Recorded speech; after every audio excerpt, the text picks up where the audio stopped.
Hi Raj. అండి మనం ఇండస్ట్రీలో ఆల్మోస్ట్ 10 ఏళ్ళ నుంచి ట్రావెల్ చేస్తాం. మన ఇద్దరు దీంట్లో నాకు అర్థం కాని విషయం ఒకటి ఉంది. అదేంటంటే మీరు పర్సనల్గా మీరు ఎలా ఉంటారో నాకు తెలుసు, మీరేంటో నాకు తెలుసు. కానీ మీ పర్సనల్ దానికి పబ్లిక్లో మీకున్న దీనికి బయటకు వచ్చి మీ దీనికి అసలు ఏ సంబంధం ఉండదు. అలా ఎందుకు ప్రాజెక్ట్ అవుతుంది అంటారు? రీజన్ ఏంటంటారు? అంటే నాకు తెలిసి ఇప్పుడు రీసెంట్గా జరిగిన ఇన్సిడెంట్స్ కాకుండా ఇంతకుముందు ఏంటంటే స్క్రీన్లో చూసినప్పుడు ఒకలా కనబడతాం కదా. నేను అప్పుడు అంటే I can act but I can't pretend అని చెప్పి. సో యాక్షన్ కట్టు మధ్యలో నేను వేరు, కట్ట తర్వాత నేను వేరు. మళ్ళీ అవును, అది ఓకే. అంటే పర్సనల్ లైఫ్లో మీరు చాలా సాఫ్ట్గా ఇలా ఉంటారు కదా అందరితో. అంటే నేను మన ట్రావెల్లో ఎప్పుడు అంటే మీకున్న ఓపిక భూమికి కూడా ఉండదని నేను ఎప్పుడు అంటుంటాను.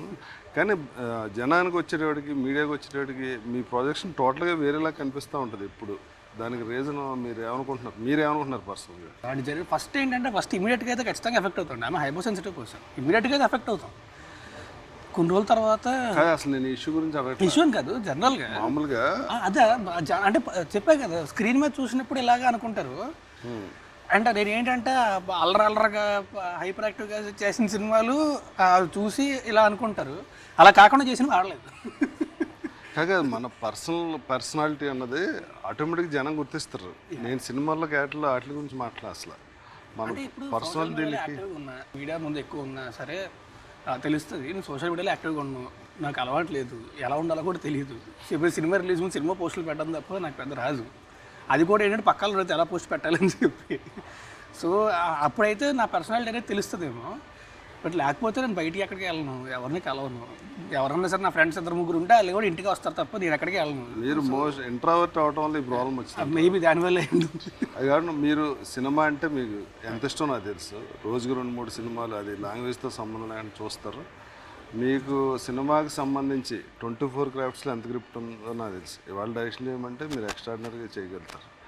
కానీ మామూలుగా బంగారం పని చేసిన వాడి దగ్గర బంగారం ఉండదు, క్యాషియర్ దగ్గర క్యాష్ ఉండదులాగా మనకు అంత ఎక్స్ట్రాడినరీ టాలెంట్ నాకు తెలుసు. మీకు కథ సైడ్ కానీ ఇప్పుడు సినిమాల్లో లిరిక్ కావాల్స్తే లిరిక్ కూడా రాశారు. ఏ సినిమా? 2 సినిమాలు రాశాను. కిట్టునాడు జాగ్రత్తలో రాశాను, తర్వాత ఇది రంగుల రత్నం రాశారు. ఆ సాంగ్స్ సూపర్ హిట్ అని. నాకు తెలియని విషయం ఏంటంటే మనకెందుకు సూపర్ డూపర్ హిట్ వచ్చే కథ, ఆ కథ మీకు ఇక్కడ తప్పు అనిపిస్తే మీరు చెప్పరా, లేకపోతే డైరెక్టర్ చూసుకుంటాడు అని వదిలేస్తారా? అంటే ముందు ఇట్లేదు కాబట్టి వినట్లేదు సార్, ఈ సినిమా తర్వాత వింటారు. ముందు ఇట్లు కదండి మనం కొట్టినట్టు కాదు. మీరు చేసిన హ్యాట్రిక్ హిట్ ఇండస్ట్రీకి వచ్చిన ఇమ్మీడియట్గా ఎవరికి రాలా, చాలా పెద్ద హిట్లు కదా. అంటే నేను మిమ్మల్ని ఎందుకు ఇంత పర్టికులర్గా అడుగుతున్నానంటే ఇందులో మీ లోపం ఉందా, దేనివల్ల మీరు? నా లోపం కూడా ఉందండి, నా లోపం కూడా ఖచ్చితంగా ఉంది. ఎందుకంటే నేను ఇంతకుముందు పెట్టినంత ఎఫర్ట్, అంటే యాక్టింగ్ వైపు కాకుండా క్రియేటివ్ వర్క్లో ఇంతకుముందు పెట్టినంత ఎఫర్ట్ నేను కూడా అంత పెట్టలే, because of various reasons. But నేను కూడా అంత పెట్టలేకపోయాను, నాకు ఆ స్పేస్ దొరకలేదు నాకు. సో నేను కూడా అంత పెట్టలేకపోయాను. బట్ ఇప్పుడు అలా లేదు. కాదు, పెట్టలేకపోవడానికి మీరు సినిమా తప్ప ఏం తెలియదుగా మీకు. బయట ప్రపంచంలో ఎవరితో కనెక్షన్ ఉండదు, అసలు ఎవరితోటి మాట్లాడరు. సినిమా రాసుకోవటం చూడటం అంతే కదా. నేను అనేది దాని గురించి అదే అంటున్నా. అంటే మెంటల్ స్పేస్ కూడా ఉండాలి కదా. మైండ్ ఆక్యుపై అయిపోయి ఉంటే అంత ఎక్కువ టైం కూడా స్పెండ్ చేయలేం. ప్రశాంతం కూర్చొని సినిమా చూసుకోవాలనిపిస్తుంది తప్ప, లేదా పుస్తకం చదువుకోవాలనిపిస్తుంది తప్ప కూర్చొని రాయాలి అనేది రాదు. ఇప్పుడు అలా లేదు. సో ఇట్స్ ఓకే, ఉన్నావు ఫుల్ ఫ్రెష్, మళ్ళీ బ్యాక్ టు నార్మల్. ఇప్పుడు ఈ సినిమాలో మేము ఆడియన్స్గా ఈ సినిమా ఇప్పుడు మీరు చేసి భలే ఉన్నాడే సినిమా ఎందుకు చూడాలి, దాంట్లో ఏంటి స్పెషల్? ఫస్ట్ ఒకటేంటంటే థియేటర్లో ఎందుకు చూడాలో చెప్తాను. ఒక ఎంటర్టైన్మెంట్, ఒక సినిమా థియేటర్లో కలెక్టివ్ వ్యూయింగ్ ఎక్స్పీరియన్స్ ఇంట్లో కూర్చొని టీవీలో చూస్తే రాదు, ఖచ్చితంగా రాదు. నేను ఒక్కడనే కలిసి చూసిన సినిమా ఫస్ట్ థియేటర్లోనే లైట్లు ఆగిపోయి సినిమా స్టార్ట్ అయిన తర్వాత అద్భుతమైన సినిమా, అది it's one of my most favourite films. చుట్టూ ఒక ప్రపంచం ఉంది అన్న విషయం మర్చిపోయాను. నేను ఆ సినిమాలోకి వెళ్ళిపోయాను. మీరు మహేష్ ఫ్యాన్ కదా? అప్పటి నుంచి, ఆ సినిమా నుంచి మహేష్ బాబు గారి ఫ్యాన్. అప్పటి నుంచి నేను ఫిక్స్ అయ్యాను, నేను ఈ రోజు నుంచి మహేష్ బాబు గారి ఫ్యాన్ అని చెప్పి డైహార్డ్ ఫ్యాన్ నేను. సో అంటే ఒక థియేటర్లో సినిమా చూస్తే అంటే మొత్తం చుట్టూ ఎస్పెషల్లీ ఎంటర్టైన్మెంట్ ఎమోషను ఒక 10 మంది 20 మంది 30 మంది కలిసి కూర్చొని చూస్తే వేరేలా ఉంటుంది, ఒక్కళ్ళే ఇంట్లో కూర్చొని చూస్తే వేరేలా ఉంటుంది. సో థియేటర్లో ఖచ్చితంగా చూడడం చాలా ఇంపార్టెంట్. అండ్ సినిమా ఎందుకు చూడాలి అంటే ఇట్స్ చాలా బ్యూటిఫుల్ ఎమోషన్. నాకు అన్నిటికంటే something that attracted to me towards that film is that మనకి టువర్డ్స్ ద ఎండ్ ఒక అద్భుతమైన ఎమోషన్ ఉంటుంది.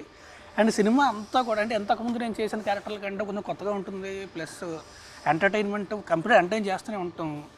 అండ్ మా డైరెక్టర్ అతని కన్విక్షన్ నెక్స్ట్ లెవెల్. అసలు ప్రతి షాటు కూడా కావాల్సినట్టు వస్తే తప్ప వదలడు, ఖచ్చితంగా ఇలాగే రావాలి అంటే పట్టుకుంటాడు అంతే. అండ్ అలా తెచ్చుకుంటాడు కూడా. అది ఇప్పుడు టీజర్ చూస్తే చాలా పాజిటివ్ వైబ్ ఉందండి. మీరు చేసిన ఇంతమంది సినిమాల కన్నా ఇది ఒక డిఫరెంట్ సినిమా అన్నది చూస్తేనే తెలిసిపోతుంది. అందులో మీరు అమ్మాయిలా బిహేవ్ చేయటం అదంతా హార్మోన్స్ లోపమా లేకపోతే క్యారెక్టర్? హార్మోన్స్ లోపం లేదు సార్, క్యారెక్టరైజేషన్. హార్మోన్స్ లోపం అంటే కేసులు ఎత్తేస్తారు. నేను అసలు ఆ జోలికి వెళ్ళిన. హార్మోన్స్ లోపం లేదు సార్. కాదు కాదు అంటే ఒకటేంటంటే క్యారెక్టర్ ఏంటని అడగడం కోసం అలా అంటే హార్మోన్స్ లోపమే ఉండదు, బట్ ఈ behaves like that for cinema చూస్తే అర్థమైపోద్ది. అదే నేను చెప్పా కదా, నాకు అతి మంచితనం ప్లస్ చాలా నాకు చాలా నచ్చిన ఎమోషన్ అదే. It comes towards the end of the film. అక్కడ అర్థమవుతుంది వై హీఈస్ లైక్ దిస్ అని చెప్పి. క్యారెక్టర్ అలాంటిది. And he gross up with a single ma'am. So అందుకే వంట చేయడం నేర్చుకుంటాడు, ముగ్గులు వేస్తాడు, ఆడి ప్రొఫెషన్ సారీ డ్రైపింగ్. సో ఈ చాలా మిస్అండర్స్టాండ్ చేసుకోవడం చాలా ఈజీ ఆ క్యారెక్టర్ని. ఇప్పుడు సినిమా అంటే ఇష్టం కదా, ఇప్పుడు మీరు ఎడిటింగ్ చేయగలరు, సీన్ రాయగలరు. నేను చూశాను, సీను రాయటం మొదలు పెడితే చాలా బెటర్గా రాయగలరు. ఇవన్నీ కాకుండా స్క్రీన్ మీద హీరోగా కనిపించాలి కదా, దానికోసం మీరు ఏం చేస్తున్నారు? అంటే బాడీ దీనికోసం కానీ సినిమాకి బెటర్ డ్యాన్స్ కానీ ఇంకోటి కానీ అలా మీరు ఏమైనా ఎఫర్ట్? ఇప్పటిదాకా అయితే దానికోసం యాక్చువల్లీ నేను చెప్పా కదా, last few years I was not able to put much effort. ఇప్పుడు మాత్రం చాలా ఎఫర్ట్. ఇప్పటిదాకా కాకుండా ఇప్పటి నుంచి కొత్త రాస్తారని చూస్తారు. అదే కొత్త ఆడియన్స్ కూడా ఆ బెటర్ దీనికోసమే వెయిట్ చేస్తున్నారు. ఎందుకంటే ఆర్టిస్ట్గా మీ గురించి అసలు 1% కూడా ఎవరు మాట్లాడటం లేదు, ఇంకోటి కదా. ఎందుకంటే ముఖ్యంగా ఒక అసిస్టెంట్ డైరెక్టర్గా జీవితాన్ని స్టార్ట్ చేసి హీరోగా స్టాండ్ అవటం it's very tough.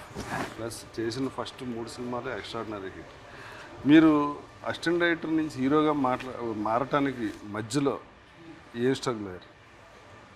Assistant director నుంచి హీరోగా మారడానికి అంటే యాక్చువల్లీ నా స్ట్రగుల్ అంతా కూడా ఫస్ట్ ఏడీగా జాయిన్ అయిన తర్వాత ఒకరోజు. మీరు అంతకుముందు షార్ట్ ఫిల్మ్స్లో బాగా ఫేమస్ కదా. షార్ట్ ఫిల్మ్స్ ఫేమస్ అంటే అప్పుడు ఆ షార్ట్ ఫిల్మ్స్ చూసారు కానీ నేను షార్ట్ ఫిల్మ్స్ చేయడం అనేది షార్ట్ ఫిల్మ్స్ ఫేమస్ అవ్వడం కోసం కాదు. అందుకే నేను చేసిన ఏ షార్ట్ ఫిల్మ్ కూడా మానిటైజ్ చేయనివ్వాలి. ఎందుకంటే ఇప్పుడు మానిటైజ్ చేసి అక్కడ డబ్బులు వచ్చాయంటే దాంతో ఆనందపడిపోతున్నాం. గోల్ అది కాదు, సినిమాలు చేయాలి. సో గోల్ అది. సో అందుకే మానిటైజ్ చేయనివ్వాలి. నేను చేసిన ఏ షార్ట్ ఫిల్మ్ కూడా మానిటైజ్ చేయలేదు. నేను అక్కడి నుంచి వచ్చేసి నేను ఎలా చేయడం మొదలుపెట్టిన తర్వాత they started monetising the short films. But ఏది మానిటైజ్ చేయనివ్వాలి. సో అప్పుడు కూడా ఏంటంటే ఇప్పుడు నాకు హైదరాబాద్ వచ్చి ఆఫీసులు తిరిగి వాళ్ళ దగ్గరికి అవకాశం ఇవ్వమని అడగడానికి నాకు హైదరాబాద్ ఏంటో తెలియదు. ఎప్పుడూ రాలేదు నేను ఇక్కడికి. నాకు వైజాగ్ తెలుసు, కీడ్స్ కొడితే రాజమండ్రిలో ఫ్రెండ్స్ ఉంటారు. సో అక్కడ దాకా వెళ్ళే తప్ప హైదరాబాద్ ఏంటో తెలియదు.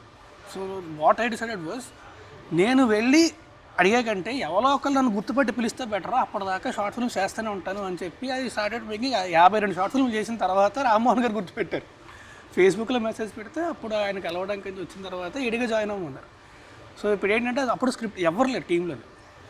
నేను, నిమ్మగల్ ప్రసాద్ గారు, డైరెక్టరు అని రామ్మోహన్ గారు, మేము 4.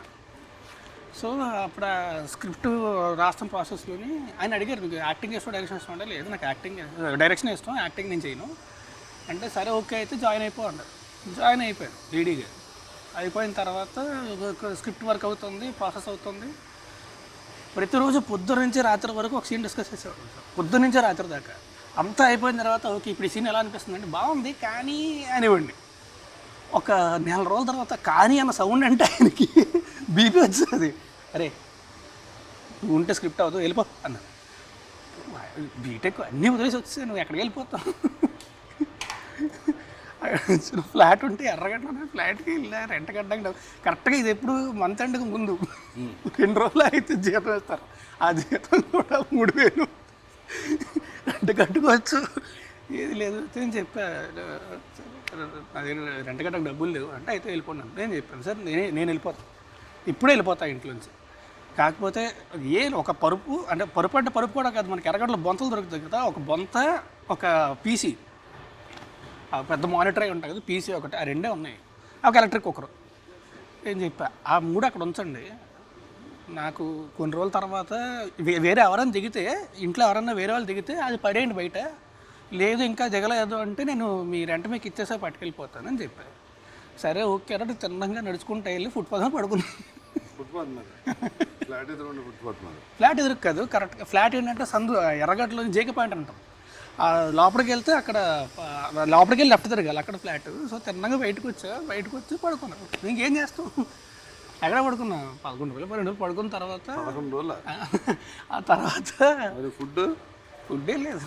12 రోజులు ఏం తినలే. కొన్ని రోజులు ఏంటంటే అక్కడ దూరంగా ఒక కోవిల్ ఉండేది, అక్కడికి వెళ్ళి వాటర్ తాగి పడిన తర్వాత అది కూడా లేదు, ఇంకా అలాగే పడుకున్నా అంతే. సో 11-12 రోజుల తర్వాత మళ్ళీ నవీన్ నాయక్ అని చెప్పి ఉంటాడు ఏడి. సో తను వస్తూ ఉంటే ఆ ఫ్లాట్కి వెళ్ళడానికి వచ్చి లెఫ్ట్ తిరగాలి కదా, ఇక్కడ బయట ఉన్న ఫుట్పాత్ మీద వస్తే పిలిస్తే కాదు సార్ రమ్మంటారు. సరే పద అంటే, అరే నువ్వు లేకపోతే ఎక్కడో దగ్గర సెటిల్ అయిపోతున్నారా, దా చేద్దాం కలిసి అంటే ఓకే సార్ అన్న. అప్పటికి అసలు ఊటకెళ్ళేది ఏం లేదు. ఈ 13 రోజులు మీ మీ మీ మానసిక పరిస్థితి ఏంటి? యాక్చువల్లీ టు బీ ఆనెస్ట్, నిజంగా చెప్పాలంటే అంటే ఫుడ్ లేదు, వాటర్ లేదు, అంటే వినే వాళ్ళకి ఏదో అనిపిస్తుంది కానీ అప్పుడు ఏం లేదు sir. I was 20 years old. ఒక ఫైర్ ఉంటుంది కదా, తిరిగి వెనక్కి వెళ్ళాలని లేదు. ఫైర్ ఉన్నా కానీ సార్ అసలు ఫుట్పాత్ మీద పొడుగుని 13 రోజులు ఫుడ్ లేకుండా వాటర్ లేకుండా ఉంటుంటే ఏంటి ఆ టైంలో ఒక ఇది ఉంటుంది కదా, ఒక ఫైర్ ఉంటుంది లోపల, ఏమనిపించవు, ఏదో ఒకటి పీకుతానని తెలుసు, పీకే తిరిగి వైజాగ్ వెళ్తే ఏదో ఒకటి పీకే వెళ్ళాలి, లేకపోతే వెళ్ళకూడదు. సో అదే ఉంది అంతే, ఏదో జరుగుద్ది నాకు తెలుసు, నా టాలెంట్ ఉందని నాకు నమ్మకం ఉంది. వెళ్ళిన తర్వాత ఆయన ఇదే అన్నారు, అరే నువ్వు లేకపోతే ఎక్కడో సెటిల్ అయిపోతున్నారు, నువ్వు బాగుంది కానీ అన్నది బాగుంది, ఉండు రాద్దాము. అప్పుడే నాకు రైటర్గా ప్రమోషన్ ఇచ్చారు. ఆ రోజు నైట్ సో ఫుడ్ తీసుకొని బిర్యానీ తెప్పించారు. ఒక పిచ్చోడ్లా తిన్నాను నేను. చూస్తా ఆయనకి అర్థం కాదు ఈడేంటి ఎలా తింటున్నాడు అని. ఆయనకి ఏదో ఆయన అడగలేదు, ఆయన ఏం అడగలేదు, కానీ ఆయన తేడా కొట్టింది, ఏదో తేడా కొట్టి అప్పుడే అరే ఈరోజు నుంచి నువ్వు సినిమాకి రైటర్ అని చెప్పి నా జీతం కూడా పెంచి, ఆయన నన్ను ఇంకో 4 లేడీస్ ఉంటారు అందరికీ కూడా ఆయన ఫ్లాట్ చూసి అక్కడ పెట్టి he took extreme care of me after that. పరుపు కుక్కర్ తెచ్చుకున్నారా? పరుపు కుక్కర్ తెచ్చేసుకున్నారా? పరుపు అక్కడే వదిలేసాను, కంప్యూటర్ ఒకటే తెచ్చుకున్నా, పరుపు కుక్కర్ అక్కడ వదిలేసాను. ఇందులో హీరో ఎలా అయ్యారు? అసిస్టెంట్ రైటర్ కదా. ఇప్పుడు రైటర్ ప్రమోషన్ ఇచ్చారు కదా, సో స్క్రిప్ట్ మొత్తం స్క్రిప్ట్ వర్క్ స్క్రిప్ట్ అంతా అయిపోయింది. నాకు డైలాగ్స్ స్క్రీన్ పై క్రెడిట్ కూడా ఇచ్చారు నాకు సినిమా. సో స్క్రిప్ట్ అంతా అయిపోయిన తర్వాత ఏంటంటే ఇప్పుడు కాస్టింగ్ స్టార్ట్ చేయాలి. ఎవరు అది చెప్పినట్టు మేము 9 టీం. సో ఫస్ట్ ఏంటంటే సినిమాలో heroine important, so first heroine finalise చేసుకుందాం, హీరోయిన్ ఫైనలైజ్ చేసిన తర్వాత హీరోయిన్ దిగుద్దాం అని చెప్పి సరే అని చెప్పి ఒక 30 మందిని ఆడిషన్ చేశారు. కాకపోతే అక్కడ ఎవరు లేరు కదా, క్యూ డైలాగులు చెప్పడానికి ఎవడో కావాలి. అరే నేను ఒక్కడే ఉన్నాను, నువ్వే చెప్పరా క్యూ డైలాగులు, ఎలాగో షార్ట్ ఫిల్మ్లో యాక్టింగ్ చేసావు, నాకు అలవాటు క్యూ డైలాగులు చెప్పంటే సరే క్యూ డైలాగులు అన్నీ చెప్పాను. అందరికి 30 మందితో అందరితో ఆడిషన్లు చేశాను. ఆ టేప్లో చూసారు. నేనేంటంటే పేర్లు చెప్పాను కానీ ఒక 2-3 హీరోల్ని వీళ్ళు అయితే బాగుంటారు, ఈ క్యారెక్టర్కి వీళ్ళు బాగుంటారు అంటే పట్టించుకున్నారు కదా. తర్వాత చూద్దాంలేంటే ఒక రోజు అయితే నాకు నిజంగా చాలా ఇదైపోయాను, నేను హట్ అయిపోయాను. నా మాట అసలు వినట్లేదు మీరు, నేను చెప్తున్నా కదా ఆ హీరో చాలా బాగుంటాడు, కొత్తవాడే చాలా బాగుంటాడు, పెట్టుకోండి అంటే అరే ఆగు ఎవరు కట్ చేస్తే 3 రోజుల తర్వాత నాకు తెలిసింది, అరే నిన్నే అనుకుంటున్నావురా, నువ్వే చెయ్య అలా అయితే అసలు మన యాంబిషన్ అది కదా. కాదంటే అప్పుడు ఏంటంటే నేను అప్పుడు యాక్చువల్లీ వేరే స్క్రిప్ట్ తోటి, నాది కూడా కాదు, వేరే అతను ఒక స్క్రిప్ట్ ఆయన మెయిల్ చేస్తే చాలా బాగుంది, అది డైరెక్ట్ చేద్దామని చెప్పి నేను నా క్రూని అంతా ప్రిపేర్ చేసుకుంటున్నాను స్క్రిప్ట్ అయిపోయిన తర్వాత. ఈ సినిమా షూటింగ్ స్టార్ట్ అవ్వగానే నేను అది నా డైరెక్షన్లో స్టార్ట్ చేసుకుందాం అని చెప్పి అనేసరికి సరే నువ్వు యాక్టర్ అంటే సరే ఓకే. ఇప్పుడు ఏముంది మహా అయితే అప్పట్లో ఏముండదు కదా, ఇప్పుడైతే 100 క్యాలిక్యులేషన్లు ఉంటాయి. అప్పుడు ఏముంది, సినిమా హిట్ అయింది అంటే సెట్, లేదు అంటే ఈ సినిమా డైరెక్ట్ చేసుకుంటా. సో అంతే. సో అప్పుడు పెద్ద టెన్షన్ ఇది అయితే ఉండదు కదా. అండ్ అప్పుడు కూడా షూటింగ్ చేస్తున్నప్పుడు కూడా నేను హీరో కమ్ ఏడి కట్టాను కానీ పరిగెట్టుకుంటా వెళ్ళి క్లిప్ నెంబర్ సినిమా మొత్తం యా మొత్తం సినిమా సూపర్ ఒక సినిమా నాకు ఫిలిం స్కూల్. దాంతో ఇంక వెనక్కి తిరిగి చూసుకునే పరిస్థితి లేదు. ఇప్పుడు మీకు ఏదైనా ఒక ఎమోషన్ వచ్చినా దేనికి వచ్చినా ఏదైనా ఒక మాట చెప్పినా వినాలన్నా మీకు ఎవరు మాట వింటారు? మీ మాట వింటారు, అందుకే మీరు చాలా జాగ్రత్తగా చెప్తారు. ఎక్కువ చెప్తే మళ్ళీ వినడం మానేస్తాడని తెలుసు కదా, 3 సెన్సింగ్స్. ఆ క్వశ్చన్ చెప్తే నా పేరే చెప్తారు మీరు. అండ్ మా డాడీ ఏంటంటే పర్సనల్గా చెప్తారు ఆయన. అంటే మెంటల్ పీస్ కోసం అరే మెడిటేషన్ చెయ్యి, ఒక హిప్నోటిజం మీద ఉంటుంది విను, అది వింటూ పడుకో, అదే కొంచెం మెంటల్ పీస్ ఉంటుంది, ఇలాంటివి చెప్తూ ఉంటారు తప్ప ప్రొఫెషనల్గా అసలు ఆయనకేం తెలియదు. So he doesn't involve in that. But నేను బేసిక్గా వినేది అయితే మీరు చెప్తాను. ఈ సినిమా వరకు టైటిల్ బాగుంది, భలే ఉన్నదండి. సినిమా కూడా చూడగానే భలే ఉంది అని అనిపిస్తుంది. ఈ సినిమాతో కమ్బ్యాక్ అంటే ఇదే ఫస్ట్ సినిమాలా అనుకుని ఫర్దర్గా మీరు హీరోగా మీ ఎఫర్ట్స్, మీరు సెలెక్ట్ చేసుకునే సబ్జెక్ట్స్ ఇవన్నీ కేర్ తీసుకుని. నేను ఒకటి మాత్రం ఖచ్చితంగా బల్ల గురించి చెప్తాను సార్, ఎప్పటిదాకా చూసిన రాస్తాను మీరు, ఎప్పటి నుంచి చూడబోయి రాస్తాను, ఇది మాత్రం ఖచ్చితంగా చెప్తాను. సూపర్. మరి ఈ సినిమా గురించి ఫైనల్గా డైరెక్టర్ గురించి చెప్పారు. ఈ ప్రొడక్షన్ సైడ్ సినిమా మనకు ఎలా వచ్చిందో నాకు తెలుసు, ఆడియన్స్ కోసం అడుగుతున్నాను. ఈ సినిమా ఫస్ట్ మనకి మారుతి గారి ద్వారా వచ్చింది, పాయింట్ కూడా మారుతి గారు చెప్పి డైరెక్టర్ గారితో డెవలప్ చేయించి చెప్పినప్పుడే మనం దీన్ని ఇది బాగుంది. తర్వాత అవును, డైరెక్టర్ గారు మనకి ఈ సినిమాకి ఆ డైరెక్టర్ దొరకడం అదృష్టం నిజంగా చాలా. నేను తర్వాత మారుతి గారు పాయింట్ చెప్పేసిన తర్వాత జహీరాబాద్లో షూట్ అవుతున్నప్పుడు నాకు చెప్పారు, అలాగే వ్యవసాయం అబ్బాయి వస్తాడు కథ చెప్తాడు అని చెప్పాడు. అని చెప్పిన తర్వాత వెంటనే మారుతి గారు ఫోన్ చేసి చెప్పాను, ఈయన డైరెక్టర్ అయితే మాత్రం డూయింగ్ దిస్. ఎందుకంటే ఇలాంటి కథ ఒక లైన్ దాటం అనేది చాలా ఈజీగా తెలియకుండా దాటేస్తాం. కానీ ఆయనకున్న సెన్సిబిలిటీస్, ఆయనకున్న సంస్కారం అలా దాటనివ్వదు. సో ప్రాపర్గా ఫ్యామిలీ అంతా కలిసి చూసేలాగే చేశారు. నేను కూడా సాయితో ట్రావెల్ చేశాను, ఐ వెరీ కాన్ఫిడెంట్ సాయితో. మనం ఈ సక్సెస్ని ఇలాగే కంటిన్యూ చేయాలి. ఫర్దర్గా రాబోయే సినిమాలు ఏం చేస్తారు? మీరు నన్ను అడుగుతున్నారు జనం కోసం.